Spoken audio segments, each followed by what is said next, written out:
میں گزارش کرتا ہوں علی جناب طارق صدیقی صاحب سے کہ مائک پر تشریف لائیں اور اپنے خیالات کا اظہار فرمائیں۔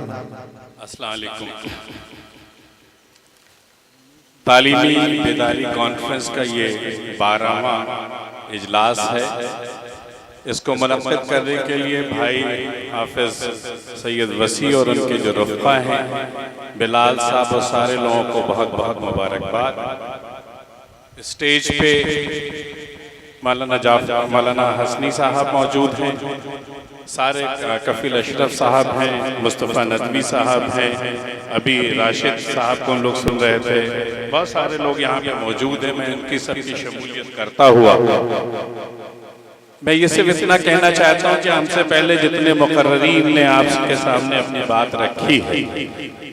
ظاہر ہے تعلیم کی بات ہے اور اسلام کی شروعات اقرا بسم کا سے ہے، تو سب نے وہاں سے شروع کیا، یہ تو سب کہتے ہیں۔ لیکن اقرا تعلیم کا جو صحیح معنی اور مقصد ہے، ہم سے پہلے آپ راشد صاحب کو سن رہے تھے اور انہوں نے جس طرف اشارہ کیا ہے، میں اسی بات کو آگے بڑھانا چاہتا ہوں کہ تعلیم کو کبھی بھی آپ دین اور دنیا، عصری اور دینوی تعلیم میں بٹوارا نہیں کر سکتے۔ جو سمجھ تعلیم کی ہم لوگ کے پاس ہے، علماء اکرام یہاں موجود ہیں، ان کی موجودگی میں وہ کہنا چاہتا ہوں کہ قرآن شریف سے جو سمجھ تعلیم کی ہے وہ علم نافع ہے۔ ہر وہ علم جو انسانیت کو نفع پہنچائے وہی علم حاصل کرنے کی بات قرآن کہہ رہا ہے۔ قرآن کے بعد دوسری امپورٹنٹ چیز ہمارے لیے سرور کائنات سرکار دو عالم احمد مجتبیٰ محمد مصطفیٰ صلی اللہ علیہ وسلم اور ان کی سیرت اور ان کی تعلیم۔ جنگ بدر ہوتی ہے، ہم لوگ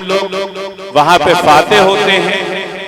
اور جب قیدی پکڑے جاتے ہیں تو اس وقت کا یہ طریقہ تھا یا تو وہ فدیہ دے کر کے چھوٹ جائے اور یا وہ اسلام قبول کر لے۔ رسول اللہ صلی اللہ علیہ وسلم نے ایک تیسرا راستہ بھی سجھایا کہ اے لوگوں، اگر تم میں سے کچھ لوگ ہمارے چند لوگوں کو پڑھا دو تو ہم تمہیں چھوڑ دیں۔ یہاں یہ بات بڑی واضح ہو جاتی ہے کہ قرآن شریف مکمل نہیں ہے، اسلام مکمل نہیں ہے، قرآن قلم بند نہیں ہے، تو اس وقت اللہ کے رسول ان قیدیوں سے مسلمانوں کو کیا پڑھانے کے لیے کہہ رہے ہوں گے؟ ظاہر ہے وہ کوئی عصری تعلیم۔ ان دو مثال کے بعد یہ بات، یہ ڈسکشن، یہ ڈیبیٹ کو ختم کر دینا چاہیے۔ اور جب اقرا کا یہ معنی سمجھا گیا، میں یہ نہیں کہتا نعوذ باللہ کہ اسلام کی یا قرآن کی کسی چیز کو سمجھنے یا ثابت کرنے کے لیے کسی سائنس کی ضرورت، میں بالکل نہیں کہتا معذرت،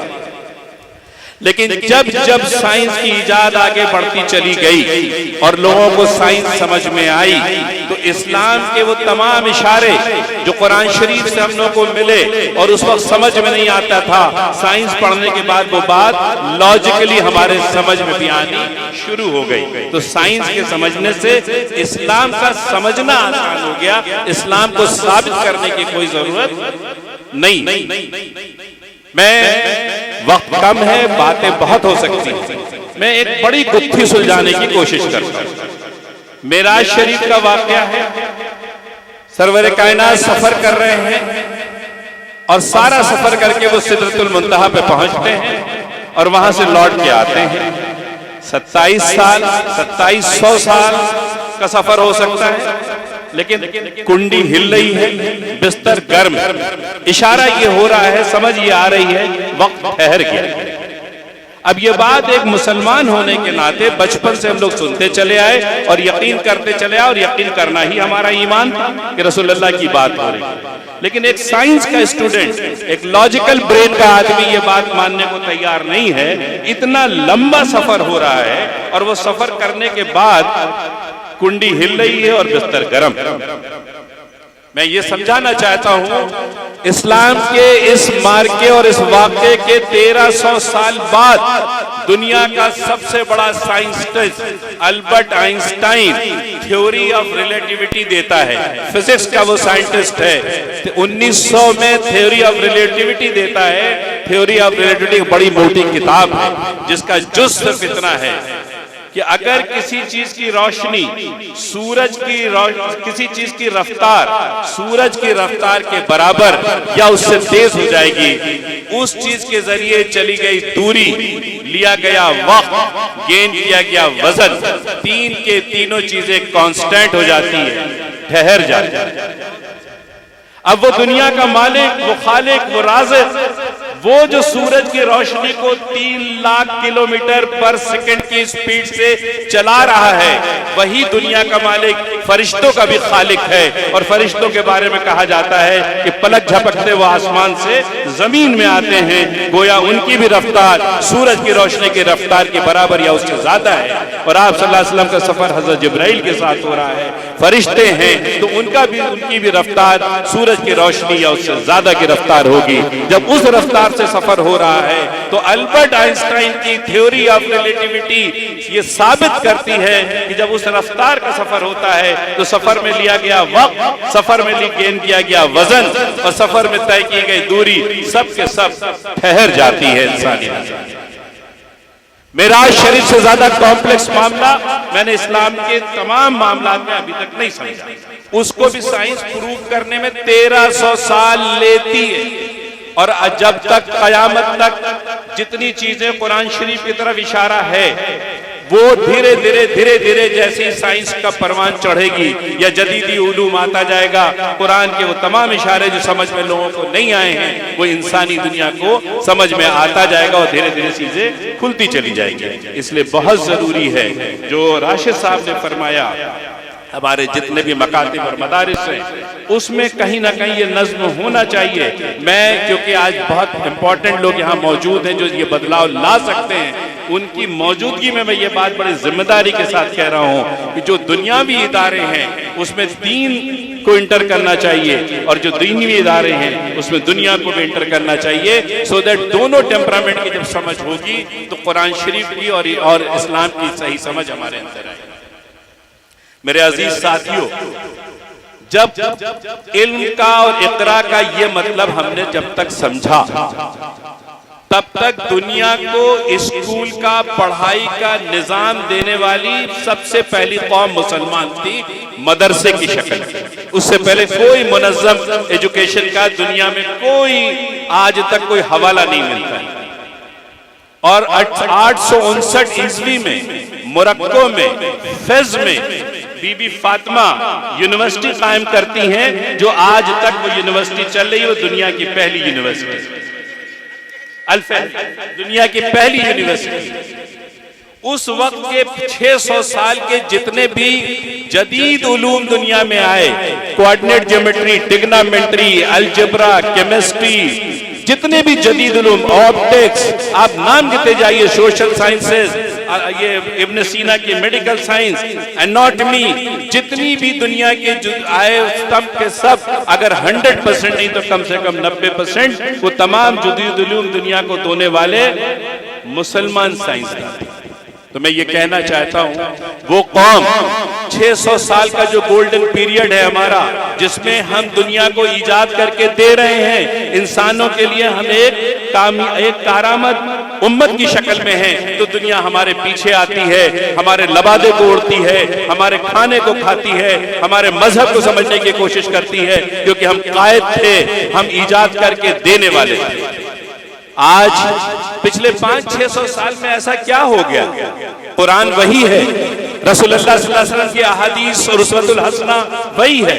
ہمارا نعرہ لا الہ الا اللہ محمد رسول اللہ وہی ہے۔ کیا بدلاؤ آ گیا کہ جو قوم قائد تھی، جو اسپین میں بیٹھ کر کے فرانس اور برٹن کی لڑائیوں کی سمجھوتا ہے جو سپریم پاور کرتی تھی، آج وہ قوم کانسا لے کر کے مانگ کیوں رہی ہے پوری دنیا کے اندر؟ آج وہ قوم حقوق کی لڑائی کیوں لڑ رہی ہے؟ اپنے فرائض کو انجام کیوں نہیں دے رہی ہے؟ کہیں نہ کہیں ہم سے اقرا کو سمجھنے میں غلطی ہوئی، ہم نے بانٹ دیا۔ جو قوم اسی قرآن شریف کی اسٹرینتھ اور طاقت جو ریسرچ کی طرف اشارہ کر رہی ہے، اس سے طاقت لی گئی تھی۔ اس سے پہلے دنیا اندھیرے میں تھی، قرآن شریف سے آنے پہلے ہر وہ موٹا پیڑ جو ہل جاتا تھا اس کو ہم ہاتھ جوڑ لیتے تھے، جب سانپ یوں کر لیتا تھا تو ہم ہاتھ جوڑ لیتے تھے۔ یہ قرآن ہے جس نے بتایا سارے نباتات، سارے چرند، سارے پرند، یہ دنیا ساری چیزیں اللہ نے انسانوں کے لیے بنائی ہے، اور جب انسانوں نے کھوجا، ترقی کری تو ہم ایک کامیاب قوم تھے، اور پچھلے کچھ 100 سالوں سے ہم تمام ایجاد کے خلاف جھنڈا لے کر کے کھڑے ہو جاتے ہیں۔ میں بڑے ادب سے کہنا چاہتا ہوں، 240 سال تک مسلمانوں کی دنیا میں پریس 1450 سے لے کر کے 1690 تک حرام تھا، اس کے بعد حلال ہو گیا۔ لاؤڈ سپیکر چند سالوں حرام تھا، حلال ہو گیا۔ منی آرڈر 25 سال تک حرام تھا، حلال ہو گیا۔ ہمارا ذہن بدل گیا، ہمارا سوچنے کا طریقہ بدل گیا۔ جس قرآن کے ذریعے ہم چیزیں ایجاد کر رہے تھے اس کا انٹرپریٹیشن بدل گیا، اور نتیجہ یہ ہوا کہ ہم تمام چیزیں جو لوگ ایجاد کر رہے تھے اس میں یہ دیکھنے لگے کہ شرعی اعتبار سے صحیح ہے یا غلط ہے، اور پھر اس میں کئی سال لگے ہم کو سمجھنے میں اور اپنے اسٹینڈ کو چینج کرنے میں۔ میں اپنی بات کو کنکلوڈ کرتا ہوں اور ختم کرتا ہوں۔ بہت علماء اکرام یہاں بیٹھے ہوئے ہیں، ابھی میں دیکھ رہا ہوں آفتاب صاحب سامنے بیٹھے ہوئے ہیں، یہ ایک ایس بی اکیڈمی کر کے چلاتے ہیں، چند دنوں پہلے میری ملاقات ہوئی، جو سائنٹیفک ٹیمپرامنٹ کی ٹیچنگ دے رہے ہیں، جہاں وہاں بچہ حفظ بھی کر رہا ہے، بچے کو حقوق العباد سے بھی آشنا کیا جا رہا ہے، اور بچے کو سائنس بھی بتایا جا رہا ہے، اپنے طریقے سے بتایا جا رہا ہے۔ تو یہ بچے جب نکل کے باہر جائیں گے تو انشاءاللہ یہ اچھی قیادت الگ الگ فیلڈ میں ہماری کر پائیں گے۔ آج ہماری ان کوتاہیوں کی وجہ سے مسلمانوں کے ذریعے جو اسلام متعارف ہو رہا ہے، موجودہ مسلمانوں کے ذریعے ہم کہیں نہ کہیں اسلام کو چوٹ پہنچا رہے ہیں۔ ہماری اپنی کمیاں اور اپنی کوتاہیوں سے اسلام جیسا خوبصورت مذہب لوگوں کے لیے ایک طریقے سے پوری دنیا، ہم کہتے ہیں ہم رحمت للعالمین کی امت ہے، تو یہ سوال اٹھتا ہے کہ پھر محبت پوری عالم ہم سے کیوں نہیں کر رہی ہے؟ ہمارا مسئلہ ہندوستان کا نہیں ہے، ہمارا مسئلہ فلسطین کا نہیں ہے، ہمارا مسئلہ پوری دنیا کا کیوں بنا ہوا ہے؟ کہیں نہ کہیں تو ہم سے کوئی نہ کوئی کمی ہو رہی ہوگی۔ میں آپ لوگوں سے باسط احترام میں سید حافظ وسیع صاحب کا بھی شکر گزار ہوں کہ وہ جستجو کرتے ہیں، کوشش کرتے ہیں۔ اتنا بڑا حادثہ ان کے ساتھ ہوا، بہن کا انتقال ہوا، پھر بھی اس چیز کو کنٹینیو کر رہے ہیں کہ اسکول شروع کیا ہے۔ آپ لوگوں سے درخواست ہے کہ جتنے اس طریقے کے ادارے بن رہے ہیں، تھوڑا ہم اپنے کھانے پینے رہنے کے سٹائل میں اگر کمی کر کے اور ان پیسوں کو نکال کر کے ان اداروں پہ لگائیں، اور جو بچے پڑھتے ہیں ان کی ماؤں سے، ان کے والدین سے میری گزارش ہے کہ ساری کٹوتی آپ فیس دینے میں مت کریے۔ اگر آپ اپنے اور خرچے گھٹا کر کے زیادہ سے زیادہ فیس ایسے اسکولوں کو نہیں دیں گے، اچھے ٹیچرز نہیں آئیں گے، اچھی کوالٹی ایجوکیشن نہیں ہوگی، تو نہ قوم بدلے گی، نہ آپ کا خاندان بدلے گا، سارا کا سارا پروسیس فیل ہو جائے گا۔ تو مجھے لگتا ہے جو یہ تعلیم بیداری کانفرنس ہے، یہ بیداری ہم میں آنی چاہیے کہ ہمارا زیادہ سے زیادہ پیسہ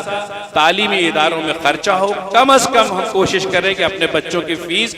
ان اسکولوں میں جو ایس بی اکیڈمی ٹائپ کے اسکول ہیں، ایسے اسکولوں میں تو کم سے کم کوشش کریں کہ ہم فیس کم نہ کروائیں اور خرچے گھٹا کر کے ان کو دیں، سو دیٹ ہمارے اندر یہ جستجو بڑھتی چلی جائے، اور جو لوگ صاحب حیثیت ہیں ان کو بھی کوشش کرنی چاہیے کہ جتنا میکسیمم ان اکیڈمی کو سپورٹ کر سکے، بچوں کو پڑھا کر کے مین لائن پہ جوڑ سکیں، کیونکہ اگر مین لائن میں آج ہندوستان سے زیادہ خوبصورت کوئی ملک نہیں ہے، لیکن اس نوجوان ملک میں اگر مسلمان بھی اچھی طریقے سے پڑھ لکھ کر کے شانہ بشانہ اہل وطن کے ساتھ چلے گا، تو اس ملک کو بنانے میں جو ہمارے اکابرین کا یا ہمارے جو پرانے لوگوں کا جو کردار رہا ہے وہ کردار دوبارہ ہوگا، تو انشاءاللہ ہم یہاں بھی اچھی طریقے سے رہیں گے اور اس ملک کے ساتھ کی قیادت میں جڑیں گے۔ دونوں طرف سے حکومتوں کو بھی کام کرنا اور ہم کو بھی کام کرنا، لیکن ہم اس جلسے میں کم از کم ہم اپنی ذمہ داری کی بات کریں گے، اپنے فرض کی بات کریں گے کہ جو کام ہمیں کرنا اس میں ہم لوگوں کو تن من دھن سے لگنا چاہیے۔ بہت بہت شکریہ، زیادہ وقت لے لیا، زیادہ بات کر لی، لیکن یہ تڑپ پچھلے کئی سالوں سے کام کر کے یہ لگ رہا ہے کہ مسئلہ ہم لوگوں کا آؤٹ آف ٹریک ہے، اس کو کہیں نہ کہیں ہم لوگوں کو ایڈریس کرنا چاہیے۔ بہت بہت شکریہ، وآخر دعوانا الحمدللہ رب العالمین۔ بہت بہت شکریہ جناب طارق صدیقی صاحب۔